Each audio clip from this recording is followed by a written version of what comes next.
All right, welcome to Do the Talk podcast. It is Friday, and this is your real estate podcast. We are committed to making sure real estate investment is seamless as much as possible. I am your host, Ibrahim Ojerinde, and my co host is Ahmed Lawal. We've always been here every Friday, and we are committed to make sure we all learn and grow together in this community. Ahmed, how are you doing today? I'm very excited. Coming back every Friday has always been something that I look forward to. And Right. we are happy that we are able to make it today again. Guys, if you are watching anywhere you are watching, thank you for joining us. And we would like you to, be active while we are doing this. We want your constructive comments. Make sure you leave your questions in the comment section so we can answer it live while we are here. This is the reason why we do it live, right? We want to be able to communicate, be interactive, and for this to be able to be beneficial for people that are watching you guys and people that are not here. We will encourage you that to please share, like, comment, especially sharing with your friends that are like-minded, people that thinks about investing as well, but they don't know how to do it. Real estate is a very solid investment, and this is why we don't want to keep all this information to ourselves. The topic we are going to be talking about today is very crucial. If you get everything right, but you get this wrong, it might lead to a big frustration at the end. So it's something that I will encourage everyone to stay tuned because we are going to be discussing how you can sustain this level and make sure you use it as a leverage to keep investing and generating more income. Because once you make more money, you will want to do it more. So this is where the gem is. So stay glued and let's talk about how to save and get more cash flow in real estate. So let's say you have a renter, how do you save more money and increase your cash flow at the same time? So Ibrahim, Yeah. um, it's one thing to try to invest, it's another thing to make it work for you. And a lot of Yes. people give up when it doesn't work for them. This is very important. How do you think, what are the things that you think people can do to save as well as get more cash flow in real estate? That is a very interesting question. So, as you have mentioned, this in this podcast, our goal is to bring all the information and make sure everybody is educated, so that we are all informed and we take the right decision as we all get into or continue this real estate investment journey. So, I'm very excited that we are here today, and I'm happy to share all the proven strategies and ways method that we've been using and a lot of investors are using out there to make more money, or actually um, maintain or sustain a regular pattern of income, because you don't want a situation where you start business today, you make this amount and you get stuck in that same amount. Every single day we have to be thinking of a way to generate more income, legally, conveniently, strategically, where we don't necessarily hurt another person. So these are the things you can do as a landlord or as an investor to get ahead and make money consistently. The first thing is you want to make sure you perform a regular maintenance. First of all, the house is the vehicle, the property is the vehicle where you are making money from, and that's where you are able to provide value to your tenant. At the end of the day, you want that tenant, feel comfortable with the property and be happy with that, home that you temporarily gave to them. So you have to make sure that home is being taken care of by, making sure, let's say there's a crack in the roof, as a landlord, you make sure it is taken care of. That way the tenant enjoy their stay and they feel happy to actually pay you the rent and everything. So by doing so, you are adding value to, I mean, you are making somebody happy, someone that is staying there. At the same time, you are preventing a little issue from getting into worse or devastating situation, because it can get devastating when the tenant inform you today there's a little crack, you didn't pay attention to it. It rains, and by the way, it's raining right now in my neighborhood, so it rains heavily, for example, and the whole house is flooded. Do you think the tenant will be happy? No, he or she won't be happy. Now, guess what? Okay. The problem is times three or times four right now. I mean, in that situation, because when it was just a little crack, when you should have called, if you have a property manager, make sure the property manager handle it. If you don't have it, if you are doing it yourself, make sure you go there and attend to that, right away before it get rain and everywhere get flooded. Because when it's flooded, now you're not only dealing with the roof, now you're dealing with someone else property, someone else belongings.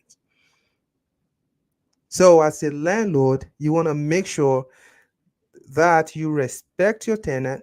You make sure your tenant, them and their belongings are in a good shape by making sure nothing that you can control will affect their own well-being. I said the key word is what you can control. Because of course, if the tenant has a dog and their dog damaged their belongings, that has nothing to do with you. But the roof, the house, the structure of the house, the property itself, and the mechanics of the house, the furnace, everything, it still belongs to you. So you have to make sure those stuffs are in a good shape so your tenant, you know can enjoy it and they'll be happy to pay you. Of course, we know some situation you don't have time to do all that, and that is why you have to have a property manager. Because you does not you don't have the time, or you barely, maybe you don't live in that state or whatever. It is not really an excuse in the eye of the law, because you cannot say because I'm in California I couldn't take care of my tenant, when something that literally should be taken care of right away, you push it aside because you are not there, and now you make the tenant suffer. you know Ethically, state law, most states will really find that, as find you guilty on that. So I will advise you, if you don't have property manager and you are not able to really be there for the tenant, please get a property manager, because that will help lessen the pain that you might potentially get into in the future. Okay, so you don't want that to happen to you. So another one I want to talk about is take advantage of tax write-off. Okay, so you get rent every day, I mean every month. um some repair will pop up. Some, like, if you are in charge of making sure the vicinity of that house is taken care of, so you have to cut the grass and all that. All those stuff are expenses. Okay, the water heater broke and you have to, get somebody to fix it. Those are expenses. Okay, now a good landlord will make sure all those stuff are recorded, and that way you can, you are keeping record, that way you can file it with your taxes. Okay, yeah, if you are busy, it's still the same thing. It goes back to the same argument, I mean point that I was emphasizing on earlier, that if you don't have time for all this, that is why you have to get a property manager, because their job, it's beyond just getting you a tenant. They keep record of what they've spent. Like, let's say if there's a furnace issue, the property manager is the one they'll probably reach out to first, and he will try to, or she will try to get someone to get that thing fixed, and the cost associated with that and all that. They have a way to keep record of all that. That way, at the end of the year, you as the landlord, you have a record of all the expenses. Now you can use that to file your taxes, because it is genuine. It is real. It's not like you are creating a number or anything. So those are your expenses that you can use to get tax write-off. It is called deductions because those are your expenses. So you don't want to take away the opportunity to be, or how do I say it? Getting a property manager when you don't have that time or you don't know how to do that business correctly. It is actually an investment, not an expenses to you. We have to look at it right, because when you look at it as expenses rather than investment, it might put you, it's like you don't really know the scope of what they are doing or how they are helping your business.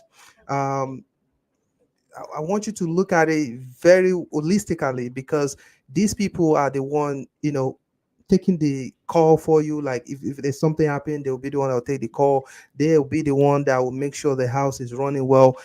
Most importantly, they will be the one that will make sure the tenant is a good tenant from start.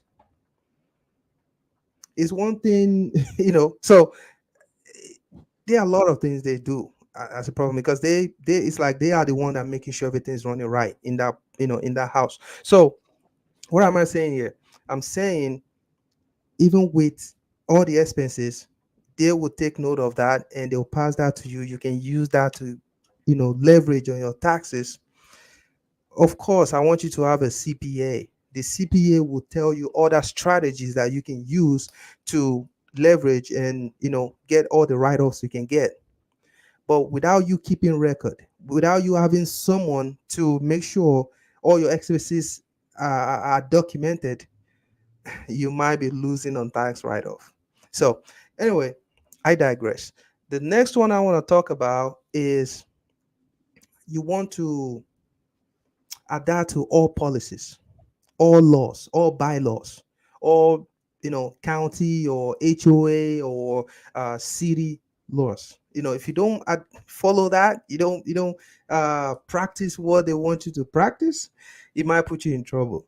I mean, I just remember, um, about is it 4 months ago or 6 months or eight? I cannot remember the exact month it was, but I ran into a little issue because I one of my tenant moved out, and I because the tenant moved out, I know I have to renovate the house. I want to do some light renovation, and so I talked to some couple of contractors, and they told me they will come, and they were busy, and because of that, I kind of just left the house. Like, okay, I'm coming back when I after renovation. I'm gonna get tenant into the house and all that. So, long story short, the grass grew more than 12 inches in that neighborhood. There is no HOA. So I was thinking, well, it is fine. I mean, no HOA to really question, the why your is your grass so high and all that. So uh, in my mind, I was like, okay, when the contractor start working, in the property, I probably will send somebody to cut the grass and all that. So anyway, for some reason, I forget about the grass, and the grass grew more than 12 inches. One day, I went to that property. The grass was cut. The whole property was looking good and all that. So I was excited, And actually, I remember I came to the podcast, of course, and I think before the podcast, I told you that, oh, my grass was cut, and maybe the neighbor did it and all that. So I was excited. And I think about 4 days or 6 days later, I received a letter from the city. So the city sent someone to cut the grass. Guess what? I was charged about $325. Clearly, I have an option not to pay the money. However, the money will become a lien on that property. And guess what? If I choose not to pay, they won't bother to even ask me or anything. But when I'm ready to sell or refinance or transfer the house to someone else, they will question, like they will ask for the money. And I'm pretty sure they won't ask for 325 then. It's gonna be whatever it is then. So what am I? Where am I getting to? I'm saying even if your property, if it doesn't have HOA, you still have to treat your property right. Like you have to maintain it, cut the grass, make sure the property is looking good. If there's a tenant in that house, you have to make sure they are taking care of your property. Okay, some people will say, "Oh, I'm busy. I go to work 9 to 5, or I can." I mean, the tenant is there. Why am I watching the tenant? Whatever. That is why you have to get a property manager. Because imagine, look at it this way: even if there was a tenant in that house, if the tenant did not cut that grass, the city will still have cut the grass and send the bill to me, regardless. And guess what? They will not send the bill to the tenant because I own the property. So it will come to me. Yep. So it's still the same. Like this is one of the things a property manager will ensure that it doesn't happen to you because they have that knowledge. They know that regardless of HOA or not, you have to take care of your property. So you don't have time. That is why you have to get someone who's gonna take care of it. Make sure the house is run or is running the way the city, the government want it to run. If anything, you don't want to get in trouble with the government, of course. Yeah. So imagine I didn't see the letter, I didn't pay attention to it. Guess what? It's gonna go. They will tag it to the house as a lien, and who knows? Maybe after 10 years, it might have become 10,000. I don't know, but whatever it becomes, 10,000, 8,000, whatever, you're gonna pay it. They don't care. So anyway, my point there is that please, please, please take care of your property. If you don't have the chance, no opportunity, no, you are far away, get a property manager to make sure your property is running well, a professional one. Okay, it's one thing to just, you don't want to just call anyone. And by the way, I can recommend Azio Property because I'm pretty sure it's very competent. The company, they know what they are doing. They have various strategies to get you the you know big buck for your property, because we've talked about different strategy here. I mean, it's not new that Azio Property, they have a lot of strategies. So it depends on what you want. They will tell you what will work for your property in that area. They give you options and you pick the one you want. And of course, everybody wants cash flow. So he's gonna tell you what you can do to get that cash flow. So um, so you wanna make sure you call Azio Property so you can get the best out of your investment. So the next one, real quick, is that you have to make sure I've talked about tax write-off. I'm sorry. Okay, the last one here is get a deal on insurance, because there are a lot of insurance out there. Okay, now because of sometimes a company, maybe they're based in Florida, and a lot of hurricane in Florida, there are a lot of damages, and they've lost a lot of money. Guess what they do? They actually will increase the coverage, the price of their policy in other states. Sometimes it's little as $15. But imagine $15 in the old Indiana, Ohio, Chicago, no, Illinois, Texas, and all those places. On each individual, it's a lot of money for them. So they kind of leverage by taxing more people, increasing their policy so they can recover what they've lost in maybe Florida, maybe in California, whatever. We all know natural disaster. Of course, nobody can control that, but what am I getting to here is that you don't necessarily have to pay for their loss. You can, you have the right to shop for another one, and this is, like I said, these are all the stuff that a property manager will put you through. He will tell you, hey, I think this is expensive. Let's shop for this. Let's shop for that. So at the end of the day, you will be able to leverage and keep a lot of money in your pocket instead of paying these corporations and all that. Of course, we know they are billionaire already, so you don't have to necessarily pay hard hand income. So those are the ones I really want to talk about for now. I'm sure Ahmed has a lot that you want to share with us.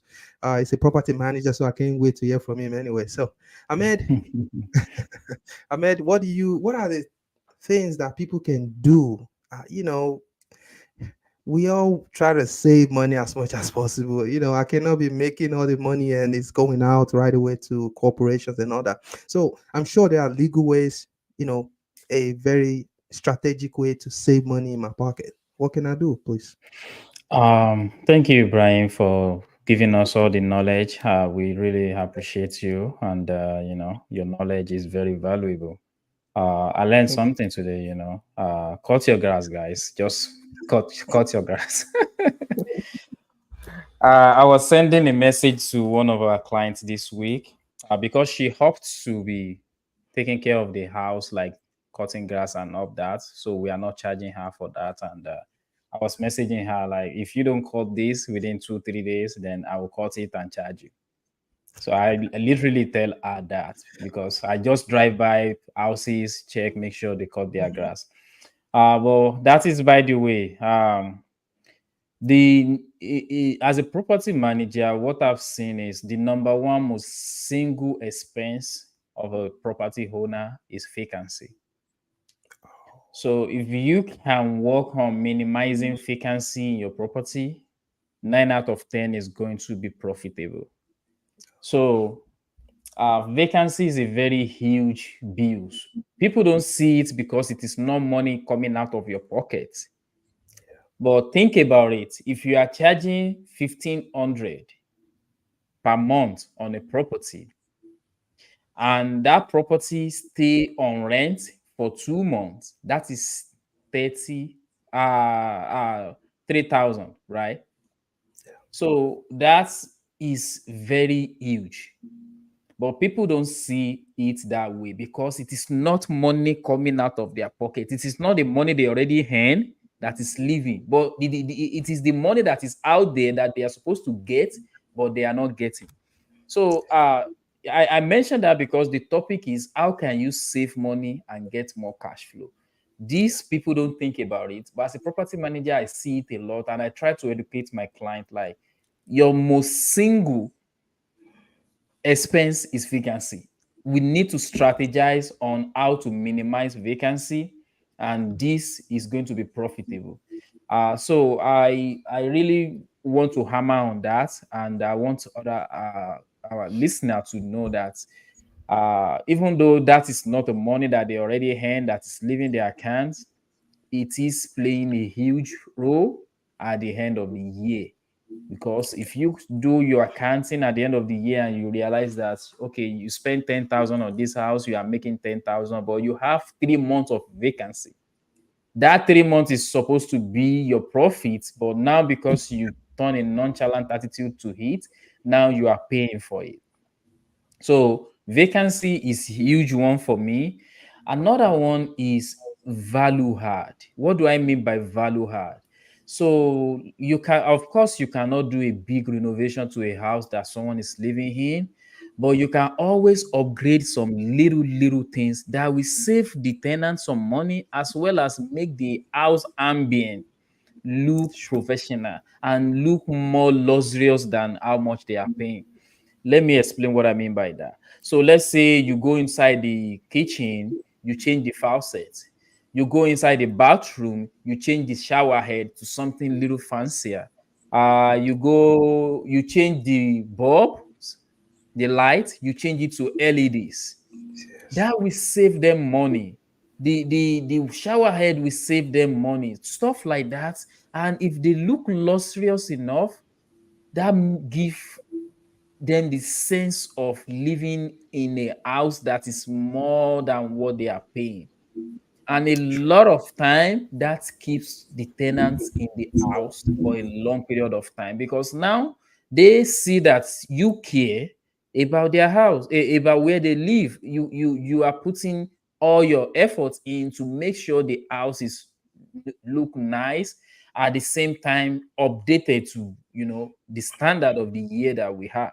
So value add is a very big one. Another one is if you have a house, especially in the market that we have right now, that the interest rates it is a little high. In my opinion, it's not, but I'm gonna say it's high for the populace because a lot of people think it's high. Refinancing might be a good deal when the rate comes down. So let's say you are paying 1,005 right now and the rate drop maybe by 2 points and you have a good credit. Try refinancing. If you refinance and the 2 points drop, you probably will be paying around 1,200. That save you 400. And guess who is going to be getting that 400 every month? You. Which if you decide you can put that 400 back towards the mortgage and pay the mortgage down quickly, or put it aside in the bank somewhere and use it to buy the next investment property, the next house, stuff like that. So refinancing is another way to save money when you can. It is not always uh the time to refinance don't always come around, but when they do, it's a very big way to save money, a lot of money actually. Income stream, building income stream into your already own property. What do I mean by this? So one thing that I've been advising my clients recently is making sure we can create a space for washer and dryer in the house.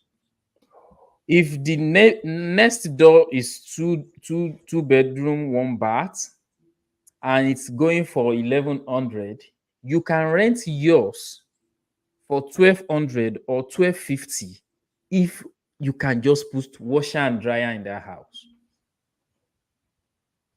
Because people will pay for conveniency and to get their time back any day, anytime. Instead of them spending 2 to 3 or 4 hours in laundry every week, they will rather pay 150 at home and have that laundry there. And that is giving you extra $100, extra $150 every month, just because you provide convenience, just because you save them some time. Now they are at home, they can be in the kitchen and be doing their laundry. They can be watching movie and be doing their laundry. They don't need to drive to the laundromat. They don't need to get out of their house to get their laundry done anymore. Just because of that convenience, people will pay more. So that's a better way, a better strategy to get more bulk for your rent. And it's also save them some money. Because I mean, it depends on this is can be argued, can be debate, but a lot of time it saves them money, because you are not only looking at the money they spend on the laundromat right now. You are looking at their time. If they stay there for 2 hours, if you convert that 2 hours to someone that is getting paid uh $60 an hour, that is 120 dollars. Plus Yeah. they spend $20 in laundromat. That makes how much? 140, right? Now they drove from their house, let's say $10 gas. That makes 150. That same 150 that they are spending every week on laundry by going to laundromat is what you are charging them per month. It's win-win for everybody. So it's a win-win situation for everybody if you can analyze this the way I just did, right? So it's a win-win for everyone. So in my opinion, I really think putting extra stream of income like washer and dryer in the house goes a long way, provide convenience and save the tenant some money. Another one is, before you get people in your house, try as much as possible to screen them very well. This goes with the vacancy that I talked with earlier, and it also go with the uh so it goes with the vacancy, and it save you a lot of stress when you think about eviction. That's the second one. So if you get your screening, the tenant screening right, then the tenant is going to be a good tenant in the house. They are going to be paying, they are going to be responsible, they are going to take ownership of the house. Now with that, you're going to have peace of mind. You know, neighbors are not going to be complaining about the tenant every day, throwing party. You know, it's going to be very, very easy on you as well as the tenants too, because now they find peace at your home. They want to stay longer, which reduce the vacancy, and you don't have to go through eviction with them, which give you peace of mind, and you know you spend less. So it all comes back to all that. Also, you might want to, in order to be able to make more bulk on your house, you want to keep up with the rental rates, you know, market rents in your neighborhood, such that if you give your house out for 1,100 right now, in the next a year or two, you want to check again. Make sure that 1,100 is still relevant. And if it is higher, you increase it. If it is lower, you find a balance or a way to compensate your tenant for paying 1,100 instead. You know, so keeping up with market rent is another good way to actually uh to actually make sure that you are getting the value and you are getting enough cash flow. So this last one really goes back to what Ibrahim has mentioned earlier. So a lot of people actually invest in real estate not because of the cash flow. Let me explain. So you see all these doctor, pharmacists, lawyer, these guys that make six figures every year. When they invest in real estate, they are investing for tax write-off. They want to use real estate as a leverage. They want to use it as a management strategy for the money they are making on the other hand. So uh sometimes you don't need to inflict suffering on the tenant by wanting to get higher bulk on the house. You need to also think about the other ways you are getting benefit from real estate and try to lessen what you are cash flow that you are trying to shrink out of the tenant. A lot of time we get zoom in into the cash flow and we forget all these other area of which real estate bring benefit to us. So Ibrahim already discussed this with us. I just want to highlight that point. I don't want to go back into it. And so Ibrahim, Yeah. you mentioned something earlier. I just want you to explain what it is. um just for our audience sake. um you mentioned if you don't cut your grass and the city cut it for you, they can put a lane or cloud your property. What do you mean by that? Yeah. Thank you for asking. I should have broke that down when I mentioned it. So lien is like somebody put a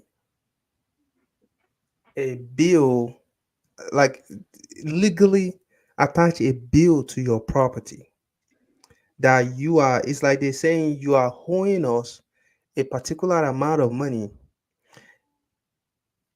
and it's on that property. So it means whenever that property, someone wants to exchange that property by selling it, by refinancing it, the lien will show up because it's on your property.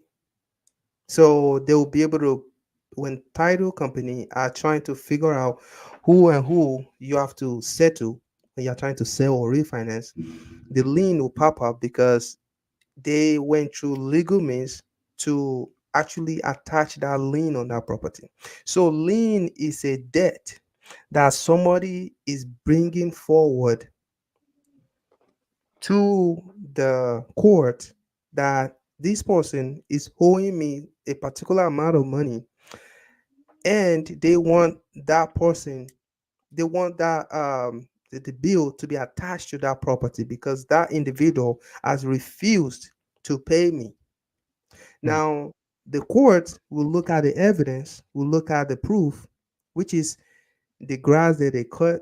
Of course, when they cut that grass, they would have taken pictures, they would have measured the grass, make sure it's, you know, way beyond the city limit, and the letter that they have sent to that property or the calls that they have made to that property owners or owner.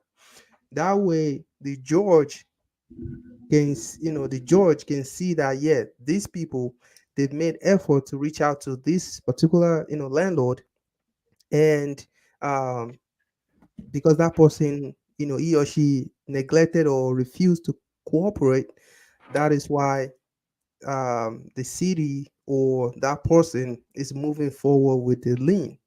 Now, to make it official lien, it has to be approved by the judge, and the judge, of course, sign it and everything. Now they take that and take it to um, you know, um, the lien department. I mean, I don't know who's in charge of really that, but they will now attach that to that property. So it means no matter, in the next 5 years, 10 years, 20 years, as long as you are trying to exchange that property either for cash or for debt or anything, the lien will show up as a second debt on that property. So I don't know if I'm trying to see if there's a better way to explain it, but it's actually a debt, that is attached to that property. Yes, And you did answer my question. Sorry, Ibrahim. I have a follow-up question though. My follow-up sure, sure. question is I just want I want us to simplify this so that people can get it right. Yeah. If can someone attach a lien to my property without the money that I hold them without directly involving the house? For example, these guys cut your grass. That is the Mhm. grass of the property. That is why they can put a lien on that property. Yes. Can I owe you money on the side and decide to put a lien on your house? So, to my knowledge, it has to be related to that property. So, if you paint the house for me, for example, as a property manager, you can put a lien on the property. So you better don't mess with Azio property, okay? I'm just kidding. I know Azio property, they don't like trouble, so they'll try to, but you have the authority to put a lien on the property because it's related to that property. You show the judge the proof that, yeah, this is my service, this is what I've been doing, and this person has not paid me. This is that, and the judge will put a lien on that property. And guess what?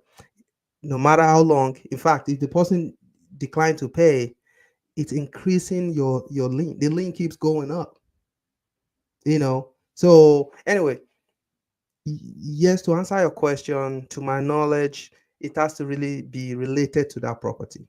Let's say a contractor, a painter, a plumber, electrician, but a random person on the street, i'm not sure you can put a lien I'm not sure you can put a lien on someone else's house. I'm not sure. Yeah, absolutely Yeah. correct, Ibrahim. You're absolutely correct. I want to bring that up so that people understand that we are talking about lien, putting a lien against a house that's you have a direct contract with. You cannot say because Ahmed own a house, now Ahmed is owing me money, I can put. No, it doesn't work that way. You have to have a contract that have you Mhm. directly related to that property. Let's say you fix my door. We have a Mhm. contract, we have an agreement for you to fix my door of that same house. Now I don't want to pay you. You have the right to Mhm. put a lien against the house. And Yep. the reason why I bring that up is I want to encourage our people. This is what we are discussing here is how to save money. You can Yeah. save money by paying chicken money for people to do title search for you when you are buying your house. That is Yep. another point that I want to drive the question to. So, because if you have a lien against the house, but because you have this subject to or seller financing that is too good to be true, you jump on it without doing a title search. These are the Yeah. type of situation you can run into. Yeah. So, There might be title a lot of search, liens on that property. yes, yeah, title search is not expensive. It's I think it's about 150 to 250. It's even if it is up to that. You can call the title company in your area or the title company you use and to verify. But always make sure you do title search on any, even if you are buying off market. You know I'm an advocate of off market, but never ever buy a property without doing title search. So that is where I'm trying to drive to, Ibrahim. We don't. I think we have a comment. I'm not sure if it is a question or a comment. I don't really understand what the. Should I sub to you? Like, should I subscribe to you? I think Oh, that's what yes, I'm. yes, Yeah, yes. that's what. Absolutely. We want you to subscribe to our channel. We really want you to share this content. We want you to keep coming back and dropping your question in the chat so that we can answer them live. So Yeah. yes, that is a question and yes is the answer. So Ibrahim, as a real estate broker, as a managing broker, what are the common mistake that you think people do that deter them from getting the maximum cash flow that they deserve?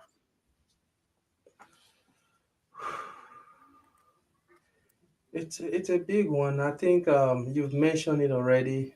The biggest really is vacancy, because you have to have somebody to make money, you know. And the days that you don't have anybody in your property is you're making $0, you know.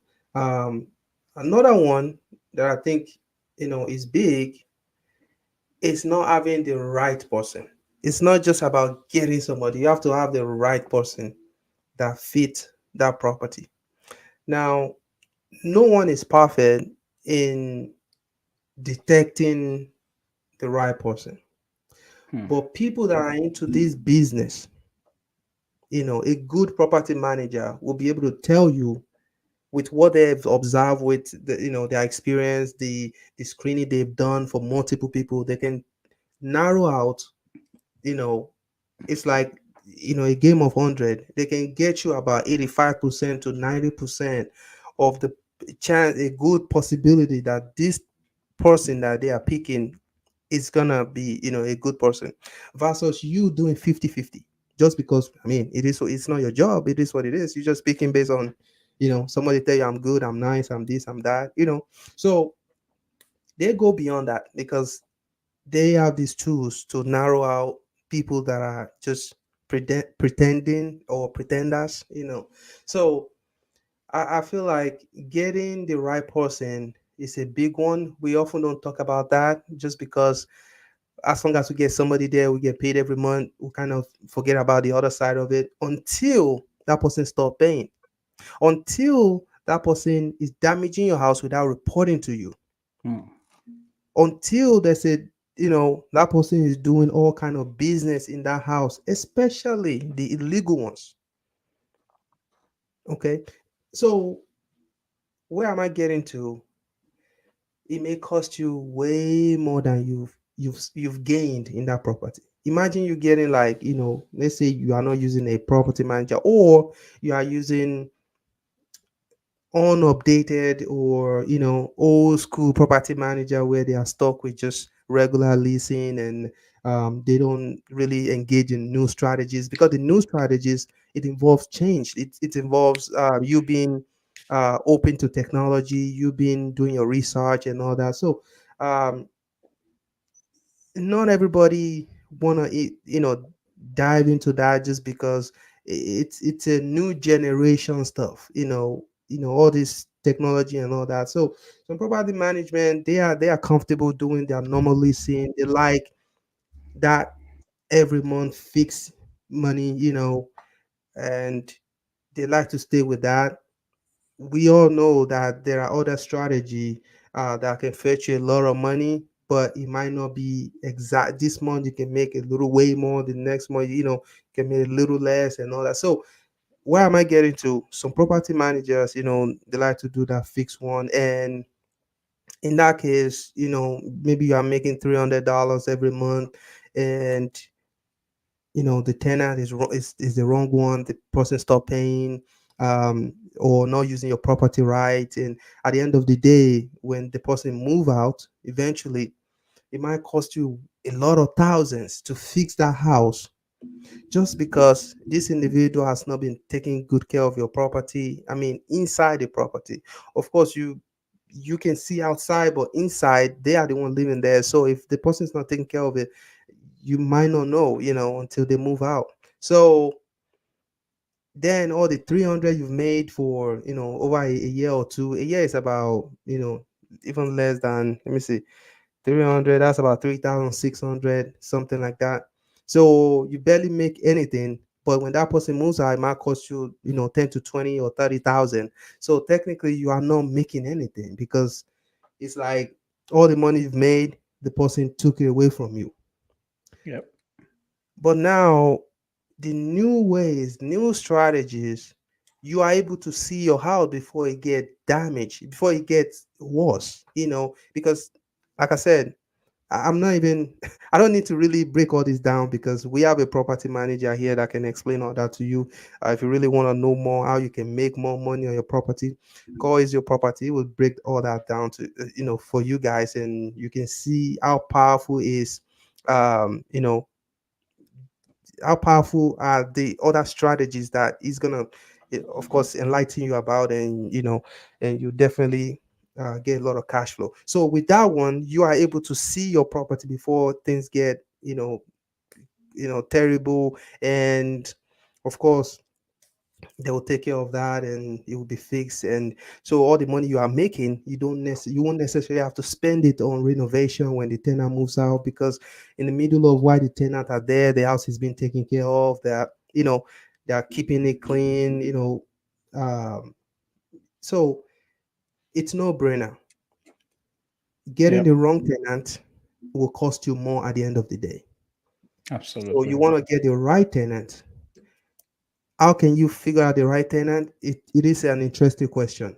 I advise you to reach out to a property manager. They will tell you what to do to get the right tenant, because you know that's their job. So Ahmed, um, I know I keep saying property manager. It's because I understand that some of these things we are talking about here. For some people, it's like, well, I mean, nobody right. You cannot see it on someone's face, and the person will not say, hey, I'm gonna damage your property, or I'm not gonna let you know if your property something's wrong with it, or I'm not gonna let you know, or I'm gonna stop paying rent. Nobody write it on their forehead. So you guys have the tools to at least narrow down and try to figure out how things are, with that person will behave and everything. What do you think people should actually get the property first, and reach out to you when they get the property, or when they are planning to get the property they should reach out to you? Which one is it, after or before they get the property?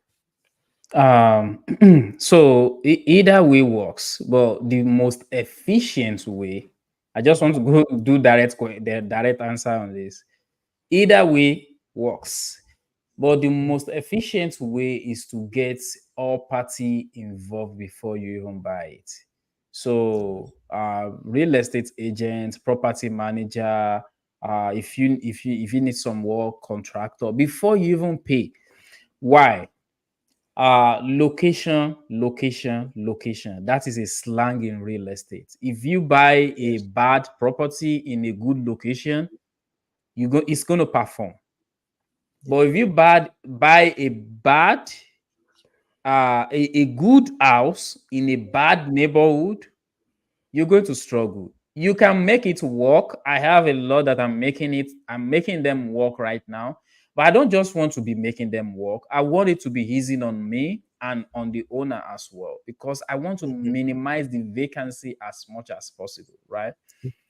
So this the direct answer is, make sure you reach out to the property manager before you buy a house, because now they can tell you, what do you think? What are you thinking? What do you want to do? Okay, I want to do a long leasing. Okay, they will look at the neighborhood. Is this a tenant dominated environment or owner dominated environment? If it is owners Yeah. dominated environment, the first thing I ask is, do you know if they have HOA? Because mostly, if you are in a landlord dominated environment, mostly they always comes with HOA. So if it is balanced, then that is a good market, because that means they're still going to have some good infrastructure, schools, resources, and all that. So if it is balanced, yes, that's a good environment. When we are going outside to a total rental area, then we need to be careful of which strategy you want to do. So this discussion needs to come before you even buy, so that you can be clear, and on day one, possibly we can make sure you are getting money on day one. Because if you have a plan, once you get the key, what do you need to do? You execute, because you already Mhm. have a plan. But if you are calling us at the end, we can still make it work. We can still talk to you. We can, but it's your option is going to be limited, because now you can't move that house. We have to work with what we have, Yeah. right? Yeah. And one thing in real estate is, apart from making it work right now, apart from getting you the big buck that you want, I'm using your slang right now, big buck that you want. If you buy in a good location, all you need to do most of the time is maintain the property, keep someone in there that is paying your mortgage, and in 3 4 years, 5 years, 10 max, you will look like a genius, because that house will skyrocket. The value is going to increase drastically. So it is very, very important to pay attention to all these things. And the only way to get yourself the information that you need to make informed decision is if you reach out before you buy the property. So Sounds good. that will be my preferred option, but either way is going to work. Another thing I want to mention, this goes to the people that are renting the house. Real estate investors are putting their hard-earned money in all this property. If you have a toilet that can flush, don't just leave it there and be using the other toilet.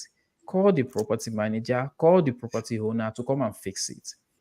Because if they can fix it earlier, honestly, Ibrahim, it sounds really, really funny and ridiculous how people can we do that, but it happens honestly, and you won't believe the numbers. If I call the numbers of people that do that, you will be surprised. People just want that convenience, they don't want that face to face, and maybe they are thinking, if I let my landlord know this is not working again, maybe it's going to increase the rent. No, don't do that.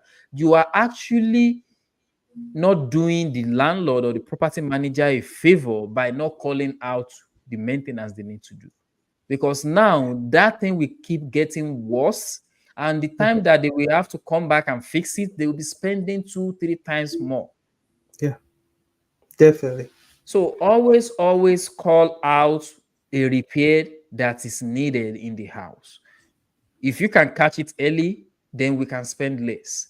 But if it gets worse than what it is right now, and it is sometimes it puts the people that are staying in the house at risk as well.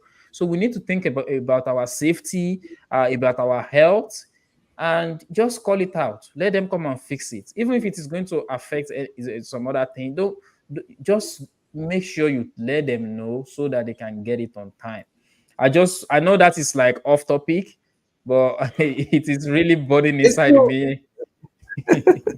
it's valuable. Trust me, it is valuable. I mean, at least some of the landlord on our audience, they'll be able to communicate that to their tenants, especially the ones that don't have a property manager. They'll be able to communicate that, hey, please let me know if there's any damage. And also, some of the people that listen to our podcast are actually tenant. So, and they are open, striving to get into the landlord, arena. So it is a good thing that they are learning from it. So we appreciate that you passing that information or um, heads up.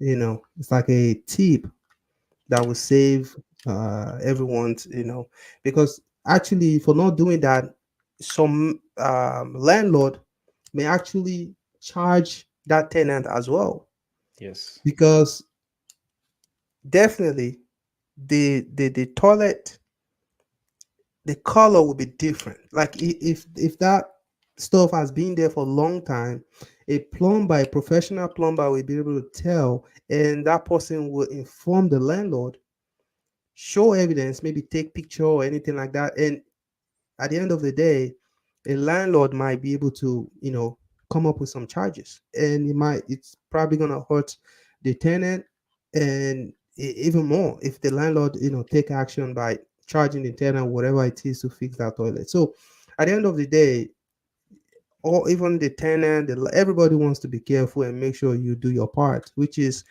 take a phone and let your landlord know that something is going on with the toilet or the AC, or whatever is wrong with the house. Let the landlord know so that he or she can fix it.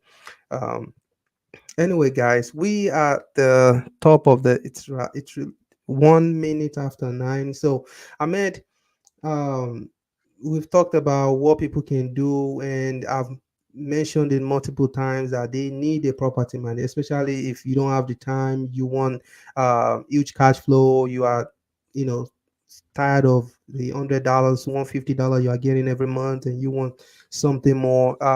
You want a lot of cash flow and efficiency in your business. So how can they reach out to you? I'm sure people are listening and they will try to contact you. Yes, absolutely, Brian. Thank you for that. You can reach out to us on 317 689 7075, or you can always message me. You can always reach out to me on our social media, especially on Instagram. I still handle my Instagram myself. Official Ahmed Lawal is on the screen. If you reach out to me, we can talk. People reach out to me every day, and we talk, we advise. I provide my connection. If you need something that I don't do, I don't, however, I still provide my connection. Like, hey, reach out to this guy; he will be able to help you. Sure. So you can reach me on that number, Ibrahim. People need to buy house before we manage it. If people want to Sure. buy houses, sell their houses, invest in real estate, how can they reach out to you? Yes. So thank you. They need to go to, IB Realtors, the US. That's the website.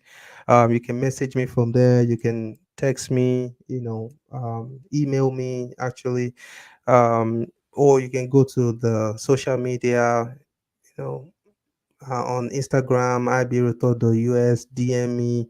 And if you want to call me, 317-728-0213, any of it, you are free to do.